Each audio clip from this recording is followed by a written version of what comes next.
Ano ba? Kala ko parang pancake. Dating domestic helper si Ping sa Ano ba Singapore. yun?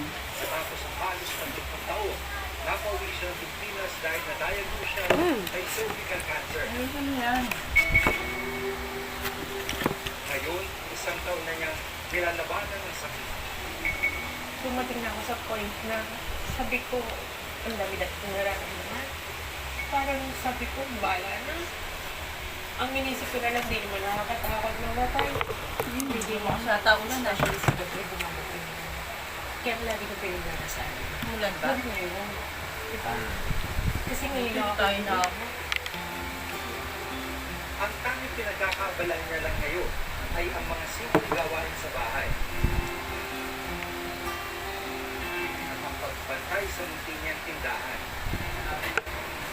Mabuti na lang, nariyan ang mga kapatid ni Dee para mas